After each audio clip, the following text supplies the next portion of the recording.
हाँ, तो इस क्लास में हम सीखने वाले हैं integration by partial fraction. 7.5 NCERT question पे ज़्यादा फोकस रखने वाला हूँ मैं, और अगर तुमको एनसीईआरटी क्लियर है तो ऑलमोस्ट क्लियर हो जाएंगे काफ़ी हद तक क्वेश्चन, कंसेप्चुअली थोड़ा सा सीख लेंगे, बाकी दूसरे क्वेश्चन पे लग जाएंगे। तो हम लोग यहाँ पे स्टार्ट करने वाले हैं इंटीग्रेशन बाय पार्शियल फ्रैक्शन।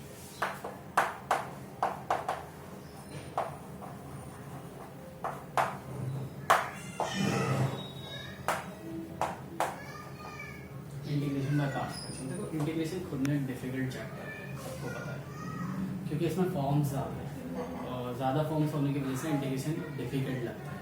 तो आपको ये चीज़ें याद रखनी पड़ेगी, कौन सी फॉर्म्स में एंटर कर रहा है उसके अकॉर्डिंग इसका ब्रैकेट लगाना पड़ेगा आपको, ठीक है। अब देखो यहाँ पे पार्शियल फ्रैक्शन है ना, तो पार्शियल फ्रैक्शन खुद में एक फॉर्म है, अगर पार्शियल फ्रैक्शन फॉर्म में एंटर कर रहा है तो ये पार्शियल फ्रैक्शन से सॉल्व होगा, वरना वो सॉल्व नहीं होगा। तो हम लोग देखेंगे कैसे कर सकते हैं। तो पार्शियल फ्रैक्शन मुझे कैसे पता चलेगा पार्शियल फ्रैक्शन की फॉर्म है, तो हमेशा याद रखना, तो पार्शियल फ्रैक्शन की जब भी फॉर्म होती है ना, तो वहां पर दो फंक्शन, दो पॉलिनोमियल फंक्शन, वो डिनोमिनेटर यानी कि न्यूमरेटर और डिनोमिनेटर की फॉर्म में एग्जिस्टेंस रखेंगे, यानी कि इसका मतलब इस तरीके से लिखे होंगे, जैसे integration of px upon qx, दो पॉलिनोमियल ऐसे करके लिखेंगे। तो आपको इंटीग्रेट करना है, px है और एक qx है। अब आपको पॉलिनोमियल की बात बता दूं, यहाँ पे पॉलिनोमियल के बारे में डिस्कस कर रहा हूँ, तो obviously types of polynomial depend करते हैं कि उसकी डिग्री कितनी है। तो डिग्री के अकॉर्डिंग आप बता पाओगे वो कौन सा पॉलिनोमियल है, क्यूबिक है, बाइक्वाड्रेटिक है या फिर लीनियर है। तो अब यहाँ पे देखो, यहाँ पे लिखा हुआ है कि px अपॉन qx, तो पार्शियल फ्रैक्शन तब अप्लाई किया जाता है जब पॉलिनोमियल न्यूमरेटर और डिनोमिनेटर के फॉर्म में एक्सप्रेशन रखते हैं। उससे पहले एक बात बता दूं, अगर डिग्री की बात कर रहा हूं, अगर याद रखना डिग्री ऑफ px छोटी है डिग्री ऑफ qx, तो ही आप पार्शियल फ्रैक्शन में जा सकते हो। अगर बड़ी होगी या बराबर होगी तो आपको पहले डिवाइड करना पड़ेगा कि degree of px is greater than equals two degree of qx, तो आपको पहले क्या करना पड़ेगा, देन वी डिवाइड फर्स्ट। और डिवाइड करना आपने 9th में सीखी होगी, दो पॉलिनोमियल को डिवाइड कैसे किया जाता है, उसके बाद फिर पार्शियल फ्रैक्शन का मेथड। तो ये बात क्लियर है आप लोगों को कि डिग्री पे ज्यादा फोकस रखना है, डिग्री पहले चेक कर लेना, पार्शियल फ्रैक्शन की फॉर्म से लेना पहले, वरना गलत हो जाएगा, ठीक है। हाँ, तो यहाँ पे डिग्री की बात कर रहे थे। अब सपोज करो डिवाइड करना है, तो डिग्री ज्यादा है, तो सपोज करो px की डिग्री qx की डिग्री से ज्यादा, तो पहले आप डिवाइड करोगे, तो डिवाइड करके क्या लिखोगे, तो px अपॉन qx क्या लिखा जाता था, इसको आप लिख सकते हैं q plus r by d, ये आप लोगों ने पढ़ा होगा, कोई भी नंबर को भी लिखते हैं q plus r by d, q is the quotient, r is the remainder, d is the divider. q is the quotient, r is the remainder, d is the divider. Remainder कब बनता है, जब polynomial को divide करते हो। तो किसको कहते हैं रिमाइंडर, जब आप रिमाइंडर उसको कहते हैं जब आपकी डिवाइजर की डिग्री से कम वैल्यू आ जाए डिवाइड करने में, तो उसी को हम उसको रिमाइंडर कहते हैं। तो याद रखना हमेशा, कभी भी आप कोई भी पॉलिनोमियल को डिवाइड कर रहे हो तो वहां पे छोड़ देंगे जहाँ पे रिमाइंडर की डिग्री डिवाइजर की डिग्री से छोटी हो जाती है। तो ये चीज क्लियर है। अगर ये चीज क्लियर है तो मैं बात करता हूँ forms of PF, partial fraction. PF में लिख रहा हूँ तो पार्शियल फ्रैक्शन का मतलब होता है, ठीक है। यहाँ पे पहली फॉर्म क्या होती है पार्शियल फ्रैक्शन, कैसे लिखेगा पार्शियल फ्रैक्शन की फॉर्म में, तो यहाँ पे याद रखना, देखो मैं न्यूमरेटर को हर बार px से डिनोट कर, ठीक है, न्यूमरेटर को मैं किससे डिनोट कर सकता हूँ, px, ठीक है। तो px अपॉन, अगर यहाँ पे लीनियर दे रखो, लीनियर फंक्शन प्रोडक्ट में दे रखो, जैसे x minus a, x minus b and so on, और भी दे सकता है x minus c, x minus d, कितने भी हो मल्टीप्लाई में, तो सारे सेपरेट कांस्टेंट की डिनोमिनेटर में एग्जिस्टेंस रख कर देना चाहिए।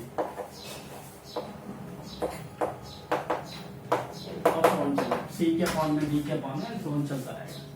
तो ये पहली फॉर्म थी। फिर दूसरी फॉर्म क्या कहते हैं, फिर दूसरी फॉर्म बात करेगी पावर की, दूसरी फॉर्म बात करेगी पावर की। जैसे मैं आपको पावर की फॉर्म बताता हूँ, जैसे x माइनस a की पावर दे दी मैंने n दे दी, n तो कुछ भी हो सकती है, 1 भी हो सकती है, 2 भी हो सकती है, 3 भी हो सकती है, 4 भी हो सकती है। 1 होगी तो ऊपर वाले में चला जाएगा, क्योंकि सबकी पावर कितनी है, 1 है। लेकिन अगर 2 होगी 3 होगी तो कैसे सॉल्व करेंगे? तो पहले कांस्टेंट के नीचे फर्स्ट पावर आएगी, दैट इज 1, प्लस दूसरे कांस्टेंट के नीचे दूसरी पावर, तीसरी कांस्टेंट के नीचे तीसरी पावर, ऐसे ही चलता रहेगा जितनी पावर होगी वहां पे जाके रोक देंगे। ठीक है। तीसरा क्या मेथड होता है? वैसे 2 पावर से ज्यादा देता नहीं, हार्डली देगा। ठीक है। तीसरा क्या है? तीसरा है कि px अपॉन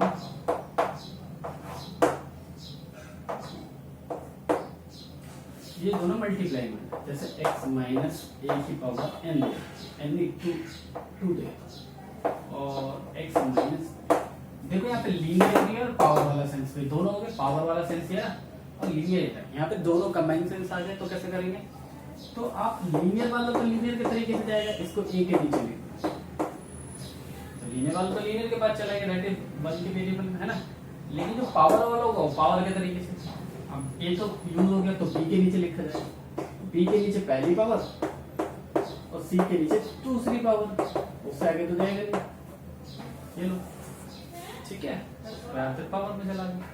तीसरी फॉर्म क्या होती है बेटा? नीचे डिनोमिनेटर क्वाड्रेटिक बचे, px अपॉन क्वाड्रेटिक लिख देता हूं, ax square plus bx plus c। तो ये कैसे लिखा जाता है? जब भी सिंगल क्वाड्रेटिक होती है जिसके फैक्टर नहीं किए जाते तो उसको लिखते हैं तो लीनियर के साथ लिखा जाता है, ax प्लस b का लीनियर, नीचे हो जाएगा ax square plus bx plus c। बात समझ में आई? जब भी नीचे सिंगल क्वाड्रेटिक होती है तो वो लीनियर के फॉर्म में आती है, लीनियर के फॉर्म में लिखी जाएगी। फिर फिफ्थ क्या है? फिफ्थ है linear into quadratic. Linear into quadratic मतलब px अपॉन लीनियर मतलब x माइनस a और क्वाड्रेटिक मतलब px square plus 2x plus r, ये लिख दिया मैंने। तो ये कैसे लिखे जाएगी? देखो लीनियर वाला तो लीनियर के तरीके से चलेगा और क्वाड्रेटिक वाला क्वाड्रेटिक से, तो a तो यूज हो गया तो क्या लिखा जाएगा? bx प्लस c, तो यहाँ हो जाएगा px square plus qx plus r। तो इस तरीके से लिखा जाएगा और वापस सॉल्व हो जाएगा। तो ये जो फॉर्म्स हैं इसी के थ्रू आपको integration by partial fraction solve करना है। तो ये फॉर्म्स याद रखना, अगर इस फॉर्म में इंटर हो रहा है तो पार्शियल फ्रैक्शन लगा देना।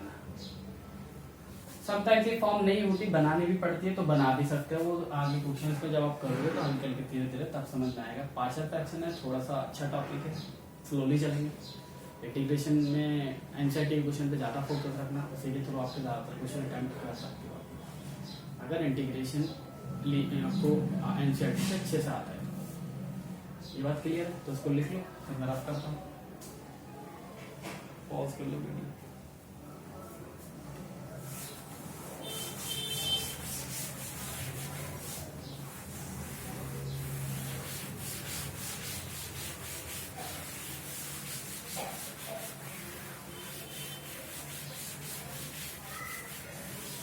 अब देखो मैं कुछ क्वेश्चन लिखूंगा यहाँ पर, वो सारे एक ही तरीके से होंगे। जैसे क्वेश्चन नंबर 2-3 क्वेश्चन लिख के दिखाएगा।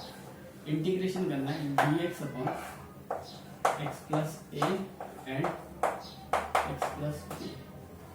अभी मैंने a भी दिया है, a b की जगह 1 2 ले लेता हूँ।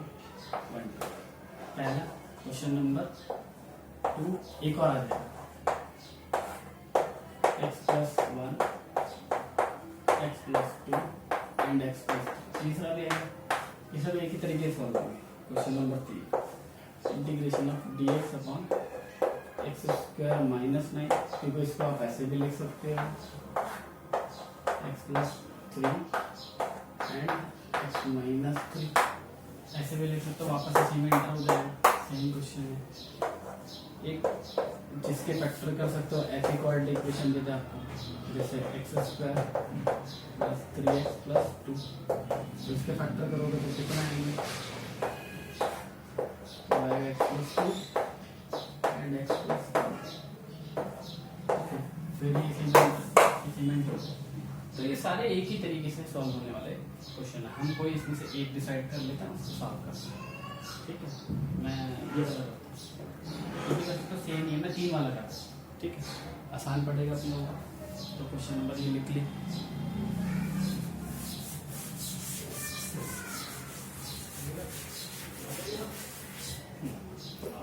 स्टार्ट करते हैं, क्वेश्चन लिखते हैं हम लोग कि इंटीग्रेशन ऑफ dx। अभी देखो न्यूमरेटर में dx लिखा है तो कोई दिक्कत नहीं, यानी कि इसकी डिग्री कितनी है 0 है, तो कांस्टेंट की डिग्री कितनी होती है 0। तो यहाँ पे लिखा था x+1, फिर लिखा था x+2, फिर लिखा था x+3। तो आपको पता है ये linear linear linear linear factor तो कितने भी होते हैं, तो a के नीचे b के नीचे c के नीचे वो सारे इस तरीके से अरेंज होते हुए चलेगा। तो आप कैसे लिखेंगे इसको, तो पहले इसको लिखना पड़ता है अभी फॉर्म में ले जा रहा हूँ, इंटीग्रेट नहीं कर रहा। तो a के नीचे, फिर b के नीचे, फिर c के नीचे, ठीक है। अब क्या करेंगे, अब देखिए समझना जरा अच्छे से। फिर क्या करेंगे, इसका एलसीएम ये तो है x+1 x+2 एंड ये देखो इसका एलसीएम लेगा तो a के साथ आएगा x+2 एंड x+3। एलसीएम लेना you know how to do, ये चीज को तुमको करना है x+3 एंड यहाँ पर c x+1 एंड x+2। तो ये एलसीएम हो गया और डिनोमिनेटर में क्या आएगा, ये आएगा x+1 x+2 हर बार कटेंगे, ये पूरा इससे कट जाएगा हर बार इन एवरी क्वेश्चन। तो कितना हो जाएगा a x+2 x+3 plus x+1 and x+3 c x+1 and x+2। बात क्लियर है। अब देखो यहाँ पे फैक्टर है, ये भी फैक्टर है, ये भी फैक्टर है, ये फैक्टर है, ठीक सॉरी ठीक है, बात क्लियर है आपकी। अब यहाँ पे जो फैक्टर है तो एक फैक्टर मेथड होता है और एक कोएफिशिएंट कंपेयर करने का फार्मूला मेथड होता है जिससे हम a b c की वैल्यू निकालेंगे और a b c की वैल्यू निकालने के बाद वापस यहाँ पे पुट कर देंगे और फिर इसको इंटीग्रेट कर देंगे, क्योंकि लेफ्ट साइड में इंटीग्रेट कर दो तो इंटीग्रेशन आसान हो जाएगा आपको। तो आपको बेसिकली क्या करना है, अभी फिलहाल a b c की वैल्यू निकालनी है। तो a b c की वैल्यू निकालने का जो मेथड है अभी फिलहाल हम थोड़ा इजी वाला मेथड कर रहे हैं, जिससे हम क्या करेंगे, हम फैक्टर के इक्वल टू 0 लिखेंगे 1 बार। तो x+1 इक्वल टू 0, फिर लिखेंगे x+2 इक्वल टू 0, फिर लिखेंगे x+3 इक्वल टू 0। हम ऐसे करके लिखेंगे, x+1 लिखोगे तो यहाँ पे कितना आएगा, x वैल्यू -1 उठा के पूरी इक्वेशन में पुट करेंगे, पूरी होल इक्वेशन में। तो 1 तो 1 ही रहेगा, यहाँ पे 1 रखोगे माइनस का 1, तो -1 + 2 + 1 -1 + 2 2 1 2 तो 2 है। लेकिन यहाँ -1 रखोगे तो ये 0, तो ये पूरा 0, और यहाँ -1 रखोगे तो ये भी 0। तो a की वैल्यू सीधी सीधी कितनी आ गई, ये आ गई 1/2। यहाँ से निकालो तो x की वैल्यू -2 रखोगे तो ये 0 ये 0, तो -2 रखो -1 +1 तो -b यहाँ 1 है तो -b, तो b की वैल्यू कितनी आ गई -1, तो c की वैल्यू कितनी आ गई, तो 3 रखो माइनस का 3 हो जाएगा, -3 रखो ये 0 -3 रखो -3 + 1 दैट इज माइनस का 2 -3 + 2 दैट इज -1 माइनस प्लस हो जाएगा, तो माइनस का 2 प्लस का 2 हो जाएगा +2। तो c की वैल्यू कितनी आ जाएगी, लगा देगा 2। तो c की वैल्यू तीनों वैल्यू निकाल लिया आपने, ये उठा के यहाँ पर करो और इसका इंटीग्रेट कितना था,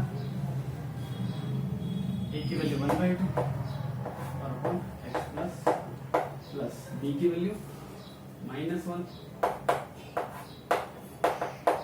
और c की वैल्यू +1/2।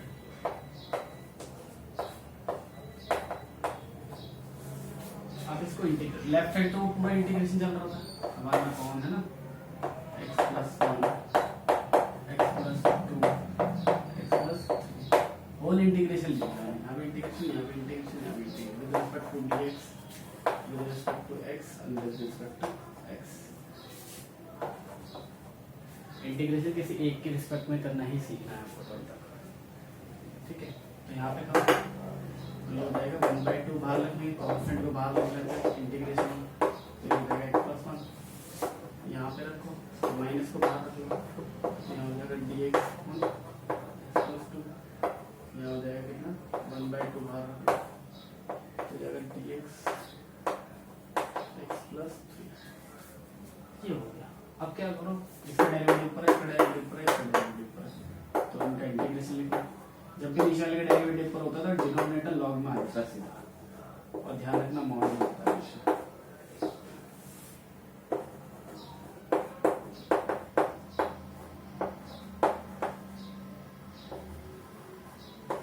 सब यही था और plus c, this is the answer. Pause the video to note it down. समझ में आ गई चीज, इंटीग्रेशन करते हैं, ठीक है। अब नेक्स्ट क्वेश्चन करते हैं इसका। तो इसी तरीके से आपको वो चारों पांचों क्वेश्चन जो करने थे, मैंने जो लिख पाए थे वो करना हो जाएंगे आसानी से।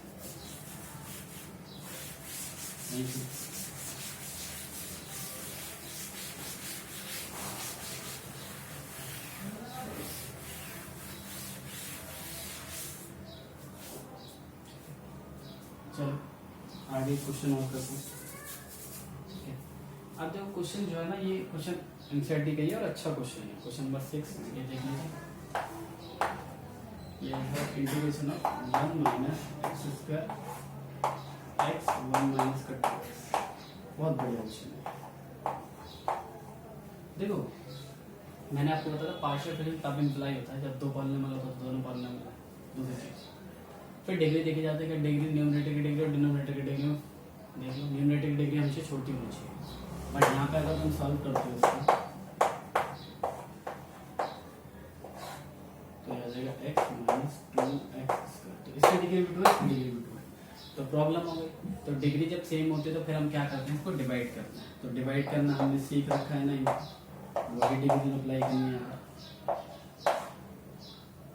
माइनस का x² प्लस में।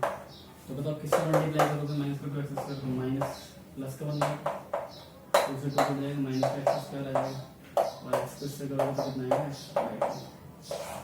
ये सब 9 की चीजें, तो ये कितना गया माइनस का x/2 प्लस 1, ये आ गया। तो ये रिमाइंडर हो गया क्योंकि इसकी डिग्री कितनी है 1 और इसकी डिग्री कितनी है 2। तो जब भी रिमाइंडर की डिग्री कम हो जाती है तो वही आपका रिमाइंडर कहलाता है, ठीक है। बात समझ में। अब इसको क्या लिख लेंगे, इसको क्या लिख लेंगे हम लोग, इसको ऐसे भी लिख सकते हैं कैसे, कि भाई 1 minus x² upon x 1 minus 2x²। मैंने क्या बताया, q प्लस r/d। q कितना 1/2, r कितना है माइनस का x/2 प्लस 1 और d कितना था 1 माइनस। कोई दिक्कत, तो ऐसे लिख लिया। अब देखो इसका इंटीग्रेशन तो करना बहुत आसान है, 1/2 का इंटीग्रेशन क्या होगा x/d। इसके इंटीग्रेशन में पार्शियल फ्रैक्शन में जाएंगे, ऊपर भी लीनियर है, ऊपर भी पॉलिनोमियल है, नीचे पॉलिनोमियल है, और नीचे क्या है, 2 लीनियर स्क्वायर, 2 लीनियर है। तो लीनियर वाले मेथड में चला जाएगा, 2 लीनियर एक के नीचे आ जाएगा, बी के नीचे आ जाएगा, 2 लीनियर 3 लीनियर 4 लीनियर 5 लीनियर, कितने भी लीनियर हो ABC करके नीचे आता है। तो मतलब क्या करना है यहाँ पर, इसका तो इंटीग्रेशन एक्सपर्ट हो जाएगा। अब इसका करने के लिए पहले मैं एलसीएम ले लेता हूँ, तो मैं ये 1/2 बाहर आ जाएगा, तो यहाँ कितना हो जाएगा माइनस का x plus 1 sorry 2 upon minus 2x, ये बचेगा। अब इसको इंटीग्रेशन कर लो बोथ साइड,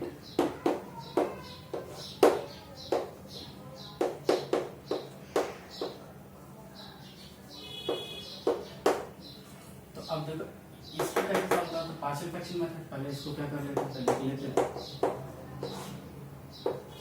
है ना, पार्शियल फ्रैक्शन मेथड ले, फिर a के नीचे लिखेंगे x, फिर b के नीचे, लीनियर है इसीलिए हो गया। अब इसका एलसीएम ले लेंगे, है ना, इसका एलसीएम ले लो, कितना रहेगा माइनस का x/2 और डिनोमिनेटर कट जाएगा। मैंने आपको बताया डिनोमिनेटर हर बार कट जाता है, तो लिखने की जरूरत नहीं है।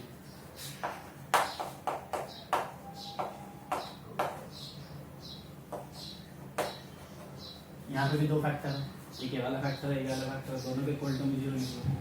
तो पहले लिखेंगे माइनस 2x इक्वल टू 0, तो यहाँ से x वैल्यू आएगी 1/2, x वैल्यू आएगी 1/2 रखो यहाँ 1/2 रखो, कितना जाएगा 0 हो जाएगा, यहाँ 1/2 या 1/2 तो जाएगा माइनस का 1/2 प्लस 2 और इक्वल टू में 3/2, तो ये जाएगा प्लस का 3/2 इक्वल टू dy, तो 2 करके b की वैल्यू कितनी है 3r। Similarly sir x equal to क्या लिख लो बेटा, x वैल्यू 0 रखोगे यहाँ से a आ जाएगा और x वैल्यू 0 रखोगे तो 2 इक्वल टू कितना हो जाएगा a, यहाँ रखने में 0 हो जाएगा। अब a और b की वैल्यू उठा के वापस यहाँ पुट कर देंगे, तो पुट कर दीजिए, तो कितनी पुट करोगे आप, तो a की वैल्यू कितनी है 2 अपन b की वैल्यू कितनी है 3, 1 है 2x, क्लियर है। अब इंटीग्रेशन करो, ठीक है, यहाँ पे वैल्यू रखने के बाद फिर क्या करना है ना, इंटीग्रेशन, लेफ्ट साइड भी इंटीग्रेशन हो जाएगा, तो इसका कितना हो जाएगा log mod x, यहाँ कितना हो जाएगा प्लस, अब देखो इसको फिर लेट कर लेंगे, इसका डेरिवेटिव जो है 2 आ रहा है ना, 2 की प्रॉब्लम हो रही है कांस्टेंट की, तो हम लोग इसमें क्या करेंगे, क्योंकि इसका डेरिवेटिव ये तो नहीं होता, कांस्टेंट प्रॉब्लम कर रहा है 2 प्रॉब्लम कर रहा है, तो हमेशा क्या करेंगे इसको लेट करेंगे, हमें वेरिएबल से मतलब होता है कांस्टेंट, तो यहाँ कितना आ जाएगा माइनस का 2 dx dt और यहाँ कितना आ जाएगा dx इक्वल्स टू dt/2 वो भी नेगेटिव, तो ये उठा के पुट कर दूंगा, तो dx की जगह पे ये आ जाएगा और नीचे वाले की जगह t आ जाएगा, तो माइनस का है ना तो इसको बाहर लिख लो, माइनस का 3/2 बाहर आ गया, तो यहाँ बचा dt और नीचे बचा t, अभी इंटीग्रेट कर दो इसका, माइनस का 3/2 और log mod और t की वैल्यू डाल दो, t की वैल्यू कितनी थी, t की वैल्यू थी 1 माइनस का 2x प्लस c।